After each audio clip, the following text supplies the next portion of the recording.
The quiet morning of Major General Thomas Marshall. The sun hung low in the sky, casting soft, golden light across the quiet neighborhood as Major General Thomas Marshall made his way down the familiar tree-lined street. The air was crisp, signaling the shift from summer to fall, and the gentle rustle of leaves echoed in the background, providing a soothing soundtrack to his morning routine. It was the kind of peaceful, quiet hour that Marshall cherished, when the world felt slower and less demanding, offering him a rare chance to reflect on his long, storied life. He was no longer in uniform. Those days were left behind, scattered across battlefields in far-off lands and the strategy rooms where the fates of nations were decided. Now retired, Marshall moved through life with the quiet dignity of a man who had not only seen the darkest corners of the world, but had also fought to preserve the light in it. He still carried the aura of command, though his clothes were unassuming. A simple blue jacket, well-worn jeans, and sturdy boots. To a casual observer, he might appear to be just another elderly man, quietly enjoying his morning stroll. But there was something unmistakable about his presence. His back was straight, his shoulders broad and firm. A man built from years of discipline and endurance. Even in his 60s, his movements were deliberate and calculated, each step carrying the same precision that had once guided him through war zones. His face, deeply lined from years of service, bore the unmistakable mark of a man who had commanded armies and, more importantly, had brought most of them home. Marshall's thick, graying beard and silver hair added a certain gravitas to his appearance, not frailty. His eyes, though tired, still held the sharpness of a man who had seen it all. His mind, much like his body, remained sharp. Despite the challenges of his past, he had made peace with the fact that every battle, whether on the battlefield or in life, left its scars. He wore them like badges of honor, reminders of the lives he had saved, the battles he had fought, and the legacy he had built. As he passed by the small suburban homes, Marshall nodded politely to the few neighbors who were also out this early in the morning. Some of them recognized him and greeted him with polite smiles, though few knew the full depth of the man who walked among them. This was a predominantly white neighborhood, and despite the fact that he had served his country with distinction for decades, Marshall still felt like an outsider here. Not that he held it against them. It was human nature to be wary of the unfamiliar. But the subtle tension that often accompanied being a black man in a place like this was something he had long grown accustomed to. He had chosen to retire here after his service, partly because it was quiet, and partly because it was close to the VA hospital where he received his checkups. His wife, Gloria, had passed away 5 years ago, and his children were spread out across the country, building lives of their own. Marshall cherished his independence, but in the solitude of his retirement, there were moments when he missed the structured chaos of military life, the sense of purpose, the camaraderie, and most of all, the respect.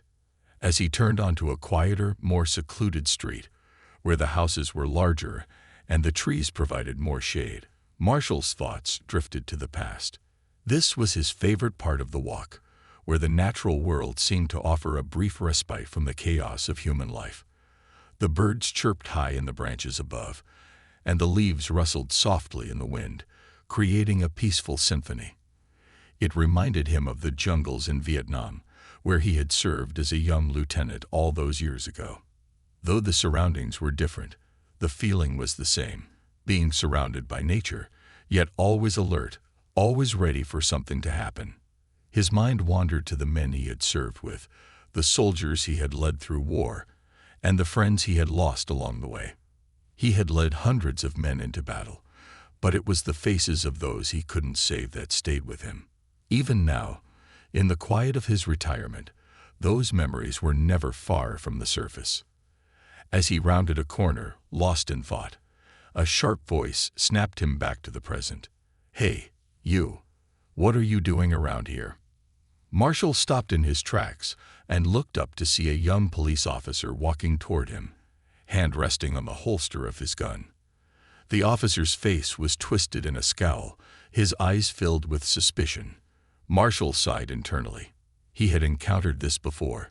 A young, overzealous cop, eager to prove himself, not taking the time to assess the situation fully. "Just out for my morning walk," Marshall said calmly, holding his hands out to his sides in a gesture of non-threat. The officer, whose name tag read Officer Daniels, didn't seem to relax. Instead, he squared his shoulders and stepped closer, his hand still on his gun. "This is a quiet neighborhood," Daniels said, his voice hard. "We don't usually get people like you around here." Marshall narrowed his eyes slightly. He knew exactly what Daniels meant by people like you. He had dealt with racism and prejudice all his life, both subtle and overt. But that didn't mean he had to accept it. He had fought too long and too hard for this country to be treated like a criminal just for walking in a neighborhood he had lived in for years.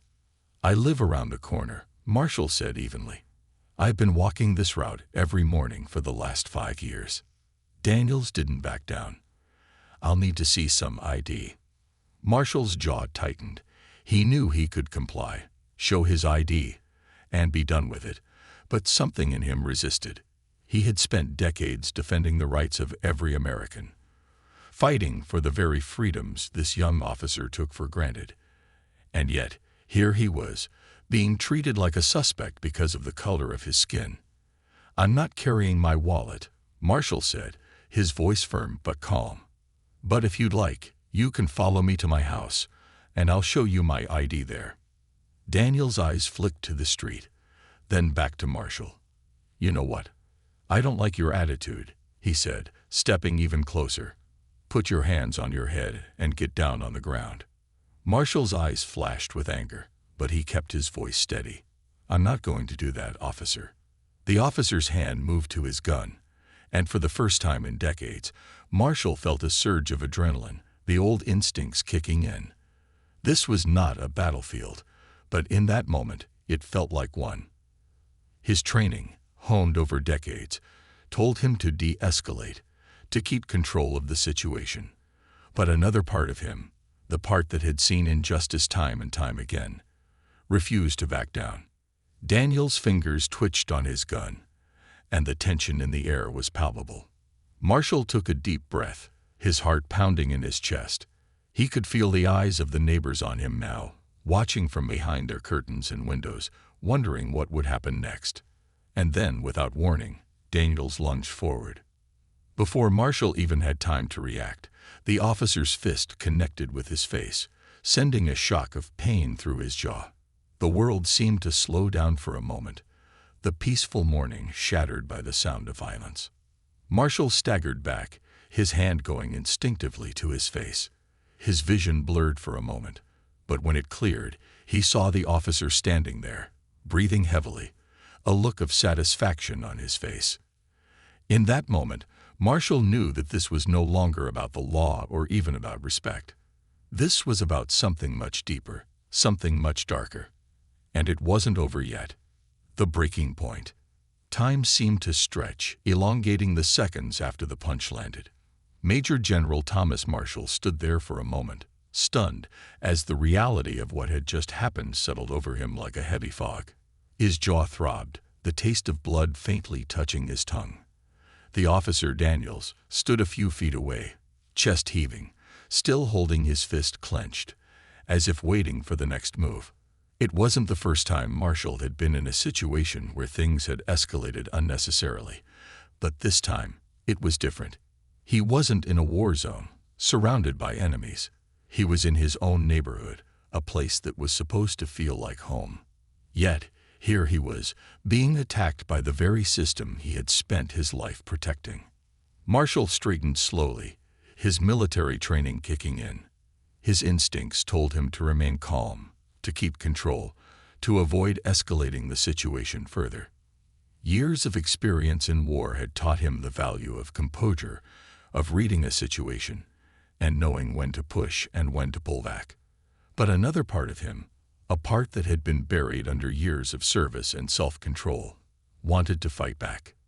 He looked Daniels square in the eye, his voice low and steady. "You just made a mistake, son.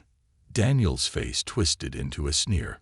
He took a step forward, clearly emboldened by the fact that Marshall had not retaliated. "I told you to get on the ground, old man. You think you're above the law just because you're some retired military guy." Marshall clenched his jaw, forcing himself to remain still. He wasn't going to give this young officer the satisfaction of a reaction. "I think you don't know who you're dealing with," he said quietly, his words laced with the authority of a man who had commanded legions, faced down enemies far more dangerous than a young cop with a chip on his shoulder. Daniels took another step forward, his hand now fully on the grip of his holstered gun. His eyes were wild, filled with a mix of fear and anger. "I'm giving you one last chance. Get on the ground, or I will make you." Marshall exhaled slowly, his hands still at his sides, his mind racing. He knew how quickly these situations could spiral out of control. One wrong move, one misstep, and this could go from bad to deadly in an instant. He had seen too many lives lost to senseless violence, and he wasn't about to let himself become another statistic, especially not in his own neighborhood. But as he stood there, face to face with Daniels, something inside Marshall shifted. It wasn't fear. He had faced far worse than a frightened young cop with a gun, but a deep, simmering anger. It was the anger of a man who had given everything for a country that still treated him as less than. The anger of a black man who, despite all his achievements and sacrifices, was still seen as a threat. The officer moved suddenly, grabbing Marshall's arm, trying to force him down. In an instant, Marshall's years of training kicked in. He twisted his arm free with a precision and speed that took Daniels by surprise, but instead of following through with any further action, he stepped back, raising his hand slightly. He didn't want to fight, but he also wasn't going to be a passive victim. Daniels, caught off guard by the unexpected resistance, took a step back, his face flushed red with embarrassment and rage. "You think you can just do whatever you want, don't you?" He spat, his hand shaking now as he fumbled for his radio. Marshall kept his eyes locked on Daniels. "You need to calm down," he said, his voice still calm but with a hard edge. "This is going to end badly for you if you don't." The threat hung in the air, not as a promise of violence, but as a simple statement of fact. Marshall had seen men like Daniels before, young, full of misguided bravado, too arrogant to realize they were out of their depth. He had dealt with them in the military, men who thought they could bully their way through life without facing the consequences of their actions. As Daniels pulled his radio from his belt, barking into it for backup, the tension grew even thicker. Marshall knew what was coming. Once more officers arrived, it would only escalate further. He could already see the scene playing out in his mind. More cops, more guns, and more assumptions about the dangerous black man who dared to resist. Marshall's thoughts briefly flickered to his children. His daughter, Clara, had warned him about situations like this. She had told him to be careful, to always keep his head down, to never give anyone a reason to think he was a threat. But Marshall had lived his life by a different code, one that didn't allow for retreating in the face of injustice. The sound of sirens filled the air, getting louder as they approached. Daniel stood there, his chest still heaving, a thin sheen of sweat on his forehead. The fear in his eyes was palpable now, masked only by the thin veneer of aggression that covered it. Marshall remained still, waiting. The moment was coming, and he knew it. The moment when everything would either spiral out of control or, by some miracle, be diffused. He had no way of knowing which way it would go, but he prepared himself for the worst. The squad cars screeched to a halt, and two more officers jumped out, hands already on their holsters, ready to draw. One of them, an older officer with graying hair and a weathered face, looked at Daniels and then at Marshall. "What's going on here, Daniels?" the older officer asked, his voice calm but commanding. Daniels pointed at Marshall, his voice loud and panicked. "He resisted arrest. I told him to get on the ground, and he wouldn't listen." The older officer raised an eyebrow, glancing at Marshall, who stood calmly, his hands still at his sides, making no sudden movements. He seemed to size up the situation in an instant, the way seasoned officers often do when they've seen enough to know when things don't add up. "Sir," the older officer said, addressing Marshall, his voice measured, "can you tell me what's going on here?" Marshall met the man's gaze. There was something in the older officer's eyes, something that suggested he wasn't like Daniels. This man had seen things, had been through things. He wasn't looking to prove something. He was looking for the truth. "I was out for my morning walk," Marshall said evenly. "Officer Daniels stopped me, demanded ID. I told him I lived in the neighborhood, offered to show him my ID at my house, but he insisted I get on the ground. When I refused, he hit me." The older officer's jaw tightened slightly, but he kept his expression neutral. "Is that true, Daniels?" Daniels' face reddened further. He was acting suspicious. I had reason to believe he was a threat. The older officer turned back to Marshall. "And you say you live around here?" "5 houses down," Marshall said, nodding toward the end of the street. "I've been living here for 5 years." There was a moment of silence as the older officer processed this, his eyes flicking between Daniels and Marshall. He seemed to be weighing his options, deciding how best to handle the situation. "All right," the older officer said finally, turning to Daniels. "Why don't you head back to the station? We'll take it from here." Daniels opened his mouth to protest, but the older officer cut him off with a sharp look. "That's an order." Reluctantly, Daniels nodded and started walking back toward his patrol car, muttering under his breath. The older officer watched him go before turning back to Marshall. "I apologize for that," he said quietly. "We've been having some issues with Daniels lately. He's eager." Marshall nodded, though he felt no satisfaction in the officer's words. "Eager is one thing. Reckless is another." The older officer sighed. "You're right. I'll make sure this is handled properly." Marshall looked at him for a long moment, searching his face for any sign of insincerity. But all he saw was a tired man, doing his best in a broken system. "Thank you," Marshall said finally, though the words felt hollow. He turned and began walking back toward his house, his jaw still aching, his heart heavy. As he walked, the anger inside him hadn't dissipated. If anything, it had grown. This wasn't the first time he had been treated like this, and it wouldn't be the last. But something about this encounter felt different. It felt like a breaking point, a moment when he could no longer just accept the way things were. As he reached his front door, Marshall paused, looking back down the quiet street. The sun was still shining, the birds still chirping, but everything felt different now. The peace that had once accompanied his morning walks was shattered, replaced by a cold, hard reality. He stepped inside his house, closing the door behind him. But the world outside, with all its injustices, wasn't so easily shut out. Unseen battles. Major General Thomas Marshall stood in his kitchen, leaning against the counter, his mind racing despite the stillness of the house. The light from the windows filtered in, casting long shadows across the polished floors, but the warmth of the morning sun did nothing to ease the tightness in his chest.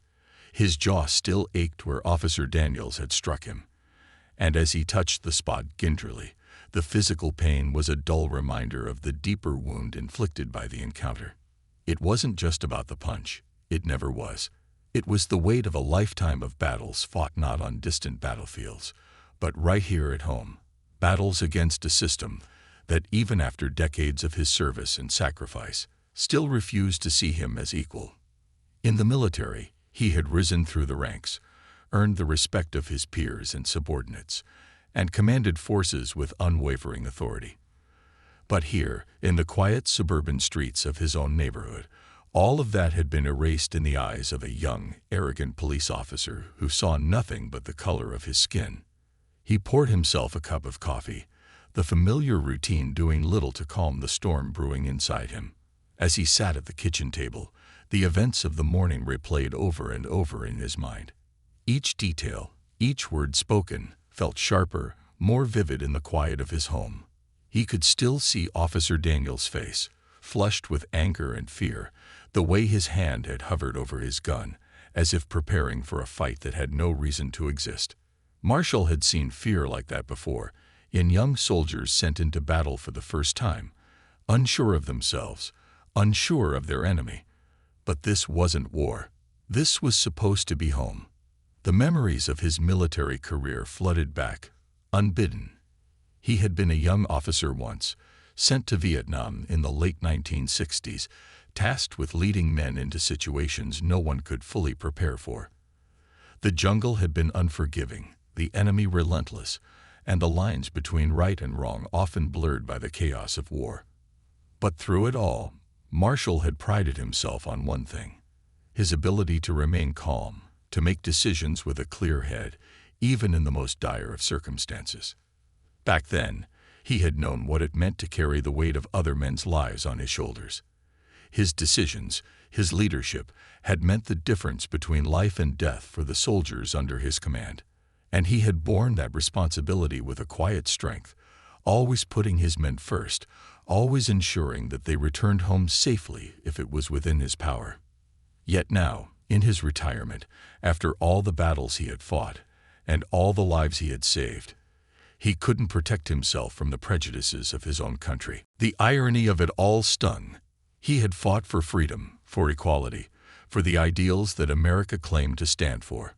But here he was, a black man in America, still fighting for the basic dignity of being seen as human. He had led white men, black men, men of every race and creed, through the horrors of war, but it seemed that back home, none of that mattered. The uniform he had worn with pride meant nothing to someone like Officer Daniels. The knock on the door startled him from his thoughts. He stood slowly, his muscles aching from the tension of the morning, and walked to the front door. When he opened it, he was surprised to see the older police officer from earlier, the one who had diffused the situation. Officer Hernandez, Marshall recalled from the man's name tag. Hernandez stood there, his expression somber, his hat tucked under his arm. "Major General Marshall," he said, his voice respectful. "I wanted to stop by and check on you." Marshall regarded him for a moment, his emotions still raw. "Come in," he said finally, stepping aside to let the officer enter. Hernandez nodded his thanks and stepped inside, taking in the neat, modest interior of Marshall's home. The walls were adorned with framed photos, images of Marshall in uniform, standing with his troops, his wife beside him in earlier years, and his children as they grew up. The pride of a lifetime of service was evident in every detail, and Hernandez seemed to notice, his eyes lingering on a photo of Marshall shaking hands with the former president. "I'm sorry about what happened this morning," Hernandez began, his voice low. "Daniels, he's young, inexperienced. He let his emotions get the better of him." Marshall crossed his arms, leaning against the wall. "That's not an excuse," he said quietly, though there was no anger in his voice. "He made assumptions, dangerous ones." Hernandez nodded, his gaze steady. "I know, and it's not the first time. We've had complaints about him before. He's under investigation now, and I promise you, there will be consequences." Marshall studied the officer's face, searching for any sign of insincerity. He didn't find any. Hernandez seemed tired, worn down by a system he had been a part of for too long. In many ways, Marshall recognized that weariness. It was the same kind he had seen in the faces of veterans who had been in the fight for too long, who had seen too much, and who had come to understand that some battles couldn't be won with force. "You've been doing this a long time, haven't you?" Marshall asked, his voice softer now. Hernandez sighed, running a hand through his graying hair. 30 years on the force, and I've seen the best and the worst of it." He glanced out the window, as if the weight of those years hung in the air around him.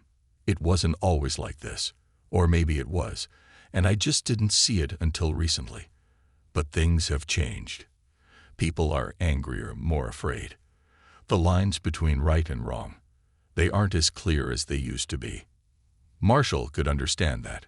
The world had shifted, in ways both subtle and stark. The war he had fought overseas had been clear-cut in many ways. There were enemies, and there were allies. But back home, the lines blurred, and the fight for justice and equality was more insidious, more deeply rooted in the fabric of society itself. Daniels, Hernandez began, hesitating slightly. He doesn't understand. He grew up in a different world than you or I did. He doesn't see the sacrifices men like you made. To him, you're just another face in a neighborhood he's not used to. Marshall nodded, though the explanation did little to ease the frustration he felt. It's not just about Daniels. It's about all of it. The assumptions, the fear, the distrust. I've been dealing with this my whole life, Hernandez, and it doesn't seem to get any better. Hernandez looked at him, his expression thoughtful. You've done more for this country than most people could ever imagine. And I know that doesn't make what happened right. But you need to know that there are still people who respect that, who see you for who you are. Marshall glanced out the window, his eyes falling on the street where the confrontation had taken place. It felt like a different world out there now, one where the peace he had once found in his morning walks was forever shattered. But Hernandez's words gave him pause. Respect only goes so far when you're treated like a criminal in your own neighborhood, Marshall said, his voice heavy. I've given everything for this country, and still, when I walk down the street, I'm seen as a threat. Hernandez didn't argue. He didn't try to offer platitudes or excuses. Instead, he stood there, a man who had seen the cracks in the system he had served, and who now stood face to face with the man who had paid the price for those cracks. I can't fix what happened this morning, Hernandez said after a long pause. But I can make sure Daniels is held accountable. And I can promise you that I'll do everything in my power to make sure this doesn't happen again. Marshall looked at him, the silence between them stretching out. There was no easy solution, no quick fix to the problems that ran so deep in their society. But in Hernandez's eyes, Marshall saw something he hadn't expected, a willingness to listen, to understand. It wasn't enough to erase what had happened, but it was a start. Thank you, Marshall said quietly. But this isn't just about me. It's about every black man in this country who's had to deal with this kind of treatment. And it's about making sure that it stops. Hernandez nodded, his expression somber. I hear you, and I'll do what I can. As the officer turned to leave, Marshall felt the weight of the morning settle over him once again. The battle wasn't over, far from it. There would be more conversations, more confrontations, more moments where he would be forced to defend his humanity in a country that still struggled to see it. But for now, he would take this moment. He would take the promise of accountability, however small, and hold on to it. Because even in the midst of all the pain and frustration, there was still a sliver of hope. A hope that, one day, the battles he had fought, for his country, for his family, for his own dignity, would not have been in vain. As the door closed behind Hernandez, Marshall stood there in the quiet of his home, feeling the weight of his life pressing down on him. But he also felt something else, the resolve to keep fighting, not with fists or weapons, but with the quiet strength that had carried him through so many battles before.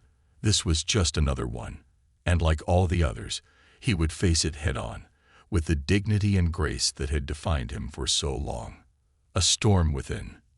The afternoon sun filtered through the trees outside, casting long shadows across Major General Thomas Marshall's home as he stood in front of the mirror in his bathroom. His reflection stared back at him, lines of age and experience carved into his face, the graying hair at his temples a testament to decades of service. His jaw was swollen, the bruise from Officer Daniels' punch already beginning to bloom in shades of purple and blue. He touched it gently, wincing at the pain. But what hurt more was the humiliation that lingered just beneath the surface. He'd always prided himself on his composure, on his ability to remain calm and collected under the most extreme circumstances. But this morning, something had shifted inside him. The anger he felt wasn't just because of the punch. It was a lifetime of frustration, of knowing that no matter how hard he had fought, no matter how much he had sacrificed, There were still people who would never see past the color of his skin. Marshall leaned against the sink, his hands gripping the edge as he looked down, letting out a long, slow breath. His thoughts drifted to his children. Clara, his daughter, always so vocal about the need for change, and Michael, his son, quieter, but no less passionate about issues of justice and equality. They had grown up watching their father serve his country, always respectful, always disciplined. And yet, despite his accomplishments, despite everything he had done to provide for them and protect them, he had never been able to shield them from the harsh realities of being black in America. Clara had called him just last week, her voice tight with frustration. "Dad, you've got to stop taking these morning walks by yourself. You know what's been happening lately. It's not safe." He had brushed off her concerns, as he always did. He wasn't going to let fear control his life. He had spent too many years walking through war zones, facing down enemies, to be afraid of something as simple as a morning walk in his own neighborhood. But now, standing in his bathroom with the bruise on his face and the memories of the morning's confrontation still fresh in his mind, he realized that Clara had been right. It wasn't about fear. It was about recognizing the reality of the world he lived in, and that reality was far from the one he had envisioned when he first retired. Retirement had been a strange adjustment for Marshall. After decades of structure, discipline, and the constant demands of leadership, the quiet life had seemed almost unnatural at first. He missed the camaraderie of the military, a sense of purpose that came with every mission. But more than that, he missed the respect. In uniform, he had commanded the attention and admiration of those around him. Out of uniform, he was just another black man, invisible to some, a threat to others. He shook his head, trying to clear the thoughts. He wasn't the type to wallow in self-pity, and he wasn't about to start now. He had survived far worse than a bruised jaw and a bruised ego. He would survive this too. But even as he tried to push the anger down, it simmered, just below the surface, a storm waiting to break. The sound of his phone ringing jolted him from his thoughts. He stepped out of the bathroom and into the living room, grabbing the phone from the table where it had been charging. The caller ID showed Clara's name. He hesitated for a moment before answering, knowing she would sense that something was wrong. "Hey, Dad." Clara's voice was warm, but there was an underlying edge of concern. "I just wanted to check in on you. How's everything going?" Marshall sat down on the couch, rubbing his hand across his forehead. "Everything's fine, sweetheart. Just the usual."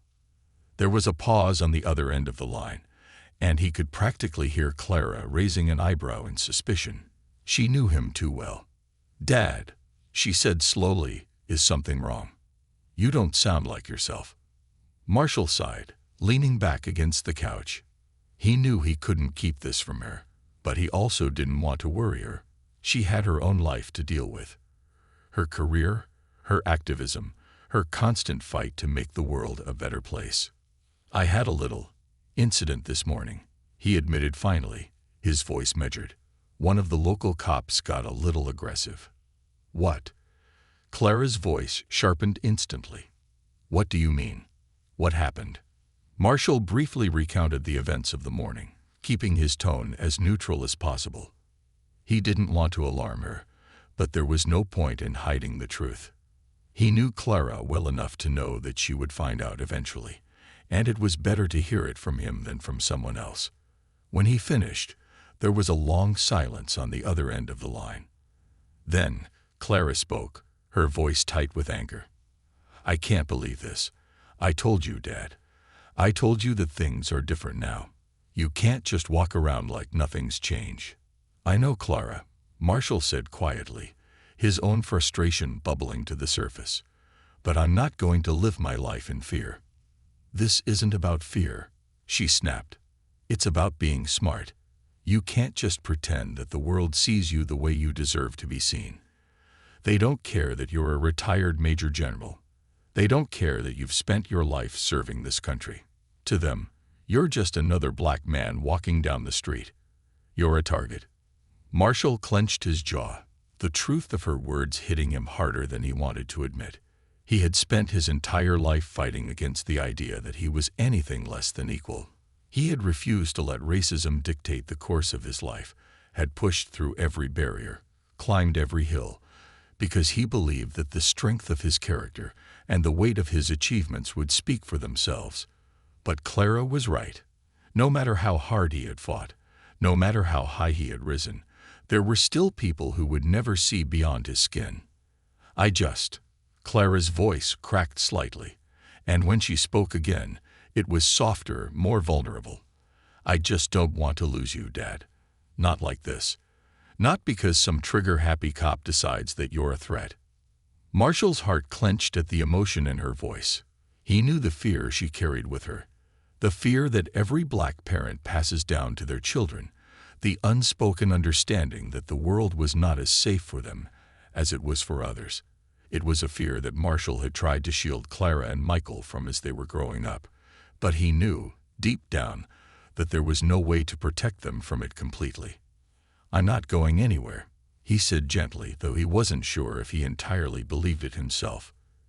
You know I'm tougher than that. Clara let out a soft, shaky laugh. Yeah, I know. But still, promise me you'll be careful. I promise, Marshall said, though he knew that being careful wasn't always enough. They talked for a few more minutes, Clara's anger gradually cooling into a quiet, simmering frustration. When they finally said their goodbyes, Marshall sat on the couch for a long moment, staring out the window. The neighborhood outside seemed peaceful again, as if nothing had ever happened. But to Marshall, it felt different now. The streets he had once walked with a sense of calm and reflection now felt hostile, filled with invisible dangers lurking around every corner. As the afternoon wore on, Marshall's mind drifted to the future. He had spent the last few years trying to enjoy his retirement, to find peace in the quiet moments of his day. But now, after the events of the morning, he wasn't sure if peace was something he could ever truly have. Not in a world that still saw him as less than. The knock at the door startled him from his thoughts. It was strange. He wasn't expecting anyone. He stood slowly, his muscles aching from the tension of the day, and walked to the door. When he opened it, he was met with a sight that stopped him in his tracks. Standing on his doorstep was Officer Daniels, the young cop who had punched him that morning. His uniform was neatly pressed, but his face was drawn, the bravado from earlier gone. He looked nervous, almost sheepish, as if he wasn't sure what he was doing there. Major General Marshall, Daniels began, his voice strained. I came to apologize. Marshall stared at him, taken aback. This was not what he had expected. Not from Daniels, the arrogant young officer who had treated him like a criminal just hours earlier. Daniels shifted uncomfortably, glancing down at the ground before looking back up at Marshall. I shouldn't have done what I did. I was wrong, and I know that now. Marshall didn't respond immediately. He wasn't sure what to say. He had spent the day thinking about how angry he was, how unfair it all was. And now, here was the man who had caused all of that pain, standing in front of him, offering an apology. But apologies, Marshall knew, didn't erase the damage that had been done. Why are you really here? Marshall asked, his voice low, but not unkind. He wanted to understand what had driven this young man to seek him out. Daniels swallowed hard, his eyes flicking nervously around the porch before settling back on Marshall. I've been thinking a lot about what happened, about what I did. And I realized as Daniels stood there, waiting for Marshall to respond, the older man felt a familiar tug of weariness. He had seen this scenario play out before, men, young and inexperienced, making grave mistakes out of fear and arrogance, only to realize the consequences too late. Marshall had mentored many young soldiers throughout his career, guiding them through the pitfalls of leadership, fear, and the heavy burden of responsibility. But this wasn't a battlefield. This was home, and the damage wasn't just physical.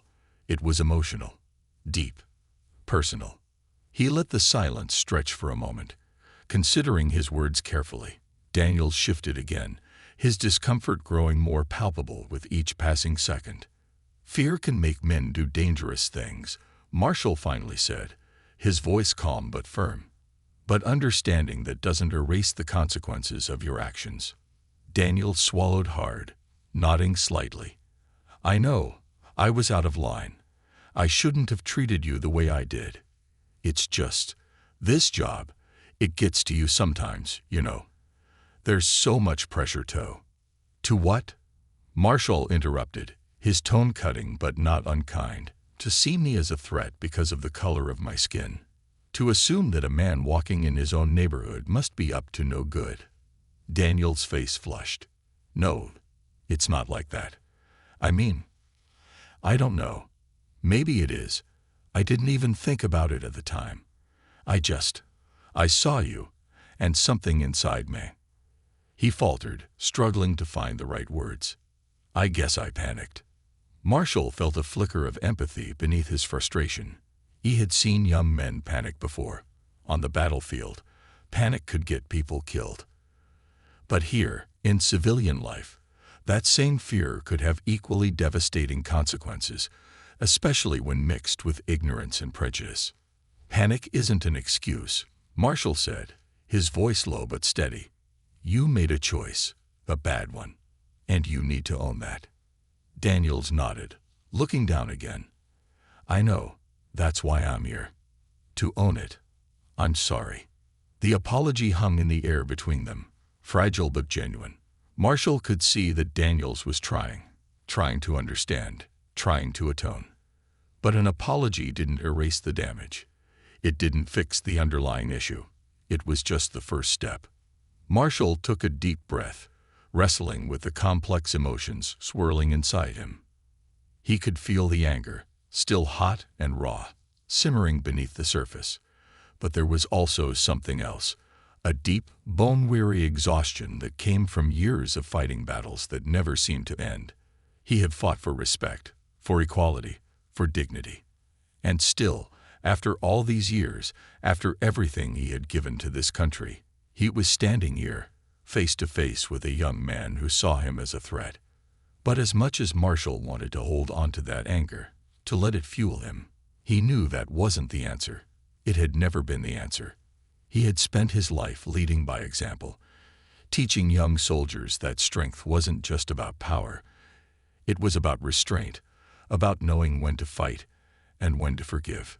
He had always believed that change could come, slowly but surely, through understanding and dialogue. Still, it wasn't easy. He looked at Daniels, the young officer standing before him, and he saw more than just the man who had struck him. He saw a product of a broken system, a system that had failed to teach this young man how to see beyond his own fear, beyond his own assumptions. And Marshall knew that, as much as he wanted to, he couldn't fix that system alone. But maybe, just maybe, he could start with this one man. Apologizing is a start, Marshall said after a long pause.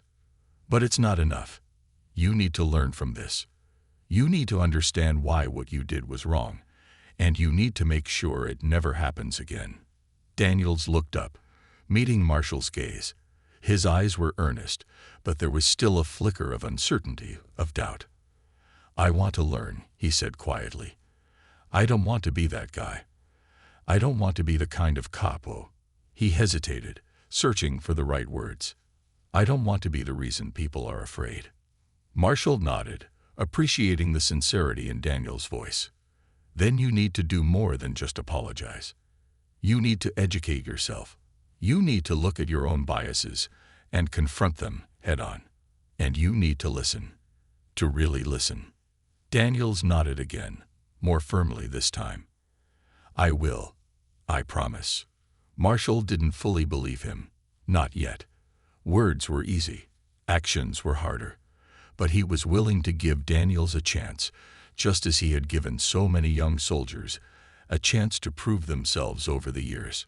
Redemption was possible, but it required effort. It required accountability. I'll be watching, Marshall said, his tone firm but not harsh. If you're serious about making this right, you'll show it through your actions. Not just with me, but with everyone you encounter.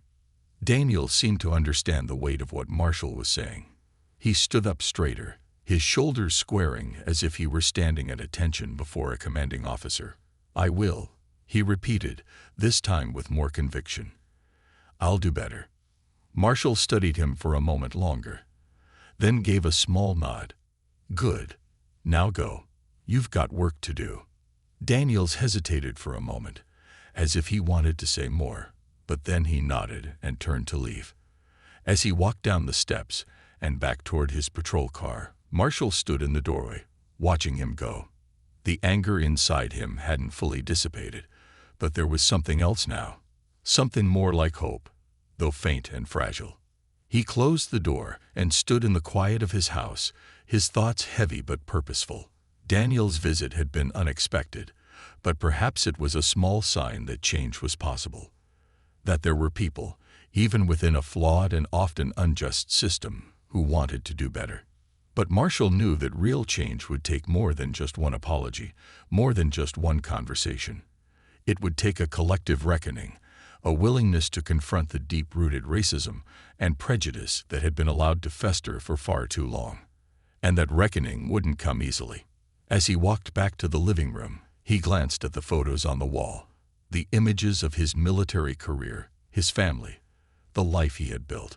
He had spent his life fighting for something better, for a world where his children and their children wouldn't have to face the same struggles he had.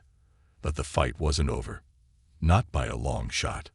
He sat down on the couch, staring out the window as the late afternoon sun began to dip lower in the sky, casting a warm, golden light over the neighborhood. For a moment, the world outside looked peaceful again, the way it had before that morning's confrontation. But Marshall knew that peace was fragile and that it could be shattered in an instant. The fight for justice, for equality, wasn't over. It never really was. But as Marshall sat there, the resolve that had carried him through so many battles before returned, steady and strong. He wasn't done yet. The storm inside him might never fully fade, but he knew how to weather it. He had done it before, and he would do it again. And this time, he wasn't fighting just for himself. He was fighting for something much bigger. For justice, for dignity, for a world where men like him didn't have to justify their humanity every time they walked down the street. And as long as there was breath in his body, he would keep fighting. Redemption and reckoning. The days that followed Officer Daniels' unexpected apology were quiet but heavy, like the calm before a storm. Major General Thomas Marshall had always been a man of introspection, able to compartmentalize his emotions and analyze situations with a tactical mind. But this was different. The confrontation with Daniels had opened old wounds, forcing him to reckon with feelings of anger, frustration, and injustice that had simmered for decades. He went about his days as usual, taking his morning walks, though now they felt more like exercises in defiance than moments of peace. Every step down the familiar tree-lined streets of his neighborhood reminded him of what had happened, of how quickly his sense of safety had been ripped away. The sight of a passing police car made his jaw tighten, his hand unconsciously brushing the faint bruise that was still healing on his face. And yet, he couldn't stop thinking about Daniels. The young officer's face haunted him, not in the way an enemy might haunt a soldier after battle, but in a way that left Marshall questioning whether true change was possible. Daniels had come to him, remorseful, apologetic, but words were easy. Marshall had seen too many empty promises, too many half-hearted attempts at reconciliation, to believe in redemption without action. One evening, as Marshall sat at his kitchen table, nursing a cup of tea, his thoughts returned to his own past. He remembered the young soldiers he had led in Vietnam, the scared, wide-eyed recruits who had been thrust into a world of violence and chaos. Some had risen to the challenge, learning to master their fear and become leaders in their own right. Others had crumbled, consumed by their own insecurities, unable to face the reality of what they had signed up for. Daniels, Marshall realized, was no different. He was a product of his environment, an environment that had taught him to see certain people as threats, to react with fear rather than understanding. But was that an excuse? Could a man truly be forgiven for letting his fear dictate his actions, especially when those actions had the potential to destroy lives? The doorbell rang, pulling Marshall from his thoughts. He stood, slightly stiff from sitting too long, and made his way to the front door. When he opened it, he was surprised to see Officer Hernandez standing on his porch again, this time in plain clothes. His face was lined with exhaustion, as if he had been carrying the weight of the world on his shoulders since their last meeting. "Good evening, Major General," Hernandez said, offering a respectful nod. "I hope I'm not disturbing you." Marshall shook his head, stepping aside to let Hernandez in. "Not at all. Come on in." Hernandez entered the house, glancing briefly at the photographs on the wall before turning his attention back to Marshall. "I wanted to talk to you about Daniels," he said, his tone serious. "There's been a development." Marshall raised an eyebrow, motioning for Hernandez to sit at the kitchen table. He had been expecting some kind of follow-up regarding the incident, but Hernandez's expression told him that this was more than just a routine update. Once they were both seated, Hernandez leaned forward, resting his hands on the table. "Daniels has been placed on administrative leave," he began, his voice quiet but firm. "There's an internal investigation underway, and the department is reviewing his actions. But it's more than just that. Daniels requested to see you again." Marshall frowned, his thoughts immediately going to their last encounter. "Why? What does he want?" Hernandez hesitated, as if trying to find the right words. I think he's trying to make amends. He knows what he did was wrong. He's been shaken up ever since that day. And frankly, I think he's looking for some kind of guidance." Marshall sat back in his chair, crossing his arms as he processed this information. He had expected Daniels to face consequences for his actions, but he hadn't expected the young officer to seek him out again. He wasn't sure how to feel about it. On the one hand, he had no obligation to offer Daniels anything. No forgiveness, no mentorship, nothing. But on the other hand, Marshall had spent his entire career leading and teaching young men, showing them the difference between right and wrong, helping them grow. Was Daniels any different? Hernandez must have sensed Marshall's hesitation because he leaned forward, his voice softer now. "Look, I know this is asking a lot, and I understand if you don't want anything to do with Daniels after what happened. But I've seen a lot of cops come through this department over the years. Some of them get it, eventually.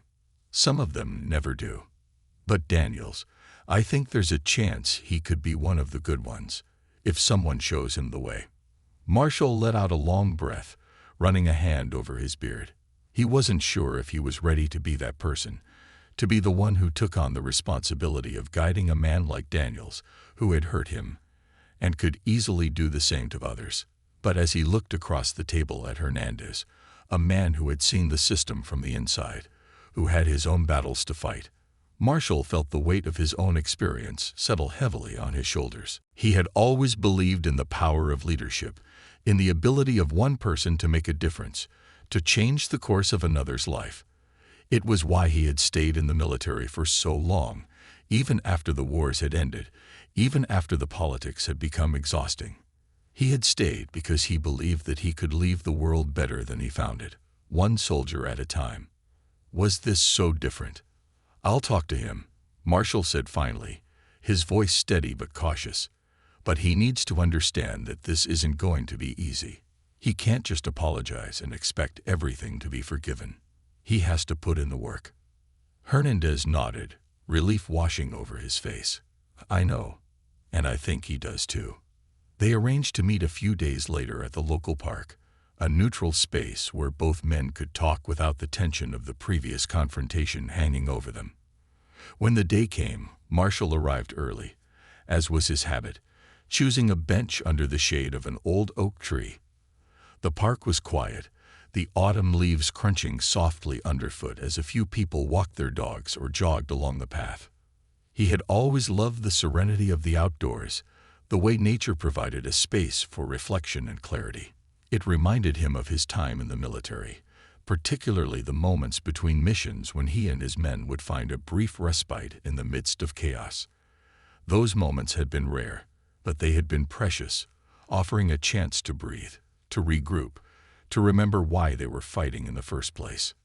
Daniels arrived on time, walking up the path with a cautious, almost nervous energy. He was dressed in plain clothes, his demeanor subdued compared to their first encounter. When he reached the bench, he hesitated for a moment before sitting down, keeping a respectful distance. "Thank you for meeting with me," Daniels said quietly, his eyes downcast.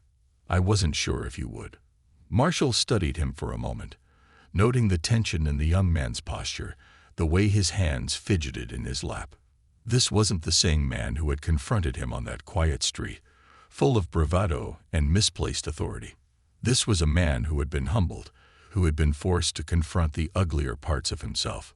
"I wasn't sure if I would either," Marshall replied, his voice steady. "But I'm here because I believe people can change, if they're willing to put in the effort." Daniels nodded, his eyes still fixed on the ground. "I know I messed up. I let my fear get the better of me, and I reacted without thinking. I've been doing a lot of reflecting since then, trying to understand why I acted the way I did."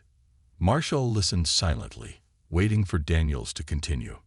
"I grew up in a small town," Daniels said after a pause. "Not a lot of diversity. The only time we saw people of color was on the news, and it was never for anything good. When I became a cop, I thought I could be different. I thought I could protect people, do some good, but somewhere along the way, I let the fear and the stereotypes take over. I started seeing people as threats, not as individuals." Marshall's expression remained unreadable, but inside, he felt a flicker of understanding. He had seen this before: good intentions twisted by ignorance, fear, and a lack of exposure to the broader world. "And now?" Marshall asked, his tone measured. Daniels swallowed hard, finally looking up to meet Marshall's gaze. "Now I know I have a lot to learn. I can't undo what I did, but I want to make things right. I want to be better, not just for me, but for the people I'm supposed to serve." Marshall nodded slowly. "Words are a start, Daniels, but change takes time, and it takes action. Are you willing to put in that kind of work?" Daniels' eyes were earnest, full of regret, but also determination. "I am. I want to learn. I want to understand what I did wrong and how to do better. I want to be part of the solution, not the problem." Marshall let the silence hang between them for a moment before speaking. "Then you'll need to start by listening. To really listen. Not just to me, but to the people in your community. You can't just see the world through your own lens anymore. You have to be willing to step outside of your comfort zone, to challenge the assumptions you've been taught. And that's not going to be easy." Daniels nodded, his face serious.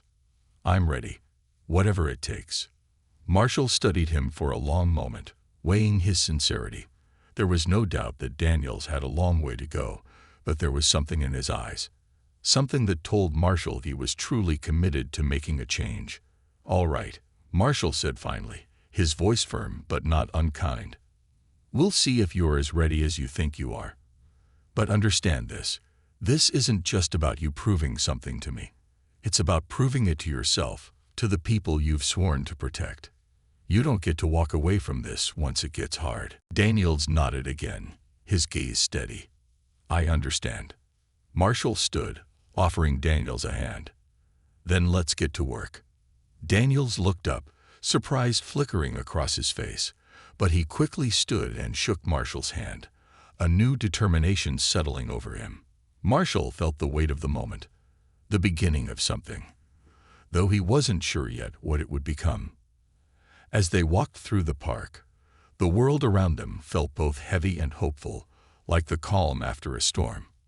A new beginning.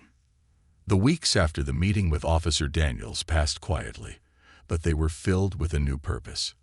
Major General Thomas Marshall had long ago grown accustomed to moving through life with the discipline and resolve of a soldier, but now his mornings felt different.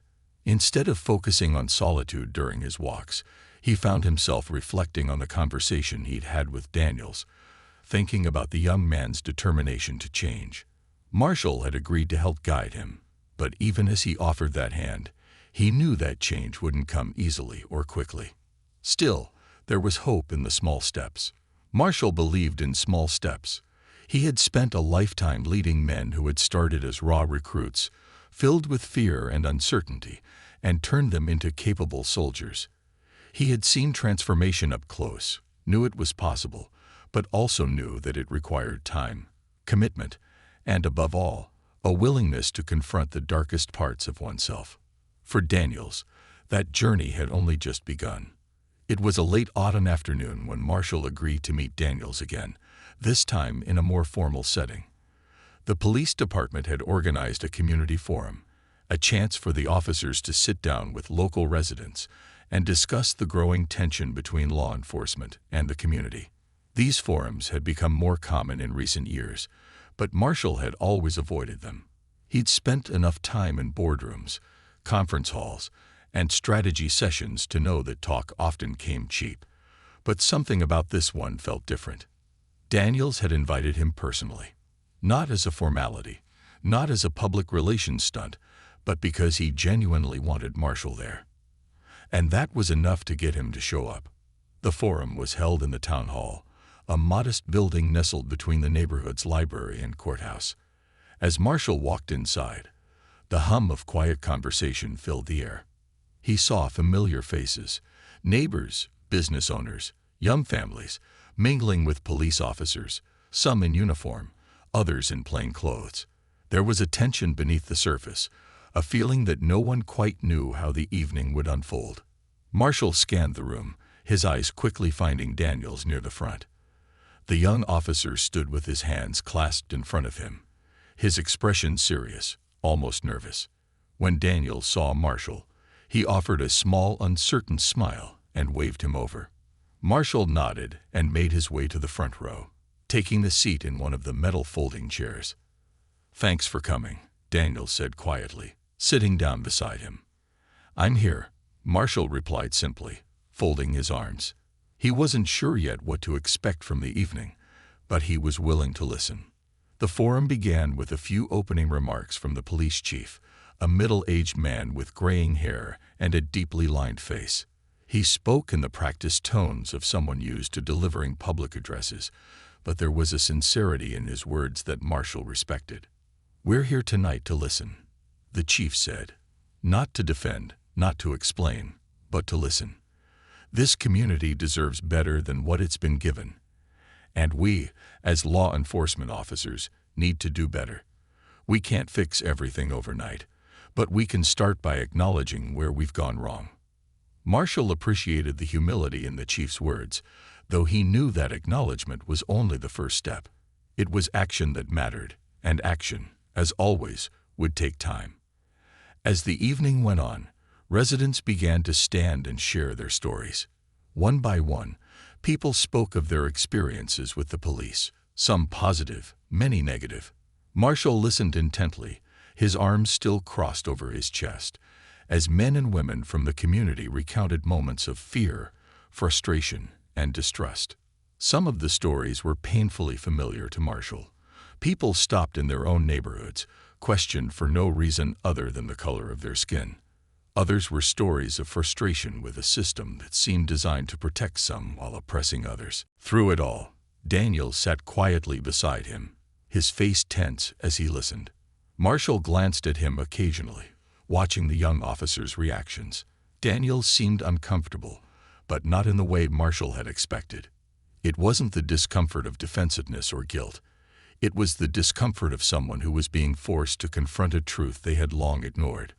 When it was Daniels' turn to speak, the room grew noticeably quieter. The young officer stood, his hands shaking slightly, and cleared his throat. Marshall watched him closely, knowing that this moment would be pivotal, not just for Daniels but for the entire community. "I'm Officer Daniels," he began, his voice wavering slightly. "And I've been a police officer for almost 3 years. I came into this job because I wanted to help people, because I believed I could make a difference. But I realize now that I've made mistakes. Big ones. The silence in the room deepened.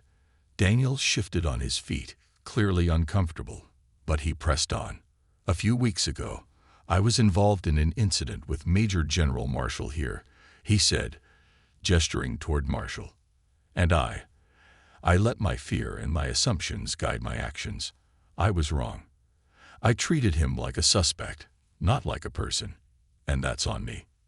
Marshall could feel the eyes of the room shifting toward him, but he kept his gaze fixed on Daniels, listening to every word. I've spent a lot of time since then thinking about what I did, about how I let my biases control me. And I've realized that I have a lot to learn. Not just about being a better officer, but about being a better person. The room was still, the weight of Daniel's confession hanging in the air. Marshall could sense the tension, the uncertainty. Some people were clearly skeptical, their arms crossed, their expressions doubtful. Others looked cautiously hopeful, waiting to see what Daniels would say next. I'm not going to stand here and pretend that an apology is enough, Daniels continued, his voice steadying as he found his footing. It's not. I've got a long way to go, and I know I have to earn back the trust I've lost. But I want to do that work. I'm committed to it, and I want to be part of the solution, not the problem. Daniels paused, his eyes scanning the room. That's why I'm here tonight. To listen, to learn, to hear your stories and your concerns, and to figure out how I can be better, how we can all be better. There was a moment of silence after Daniels finished speaking, a heavy pause as the room absorbed his words. Then, slowly, one of the older residents, a man Marshall recognized from his walks, Mr. Harris, stood up and spoke. I appreciate what you're saying, Officer Daniels, Mr. Harris said, his voice rough with age. But words ain't gonna fix the trust that's been broken. Trust has to be earned. Daniels nodded, his expression solemn. I know, and I'm willing to put in the work to earn it. Another voice piped up from the back, a younger woman with 2 small children beside her. How do we know you're serious? She asked, her tone skeptical but not hostile. How do we know this isn't just another sorry with no follow-through? Marshall glanced at Daniels, curious to see how he would respond. You don't, Daniels admitted, his voice soft but sincere. Not yet, but that's why I'm here. Not just tonight, but for as long as it takes. I want to be part of this community, not just the guy who shows up when something goes wrong. I want to build real relationships, and that's going to take time. The tension in the room slowly began to ease, though Marshall could still sense the doubt lingering in the air. He couldn't blame them. Trust, once broken, wasn't easily repaired. And for many in the room, the system Daniels represented had broken their trust time and time again. After the forum, people slowly filtered out, some lingering in small groups to talk. Marshall watched as Daniels stayed, speaking with several residents who had approached him. He answered their questions patiently, listening more than he spoke. Marshall could see that Daniels was trying, but he also knew that this was only the beginning. As the evening wore on, Daniels finally made his way over to Marshall, his expression both relieved and exhausted. Thank you for coming, Daniels said quietly. I didn't know how tonight would go, but I'm glad I got the chance to say my piece. Marshall nodded, his gaze steady. You did well. But like you said, this is just the beginning. You've got a long way to go. I know, Daniels replied, his voice filled with a quiet determination. I'm ready to put in the work. Marshall studied him for a moment longer, then gave a small nod of approval. Good. Keep listening. Keep learning. And remember that trust isn't something you can demand. It has to be earned every day. Daniel smiled, a tired but genuine expression. I won't forget. As Marshall left the town hall, the cool night air hit his face, refreshing after the intensity of the evening. He took a deep breath, feeling the mixture of exhaustion and cautious optimism. The road ahead would be long, and the fight for justice and equality would continue, but for the first time in a long while, Marshall felt like there was a chance, just a chance, that things could change. He walked home that night with a lighter step, the weight of the world still on his shoulders, but tempered by the possibility of a new beginning. And for the first time in weeks, he didn't feel so alone in the fight.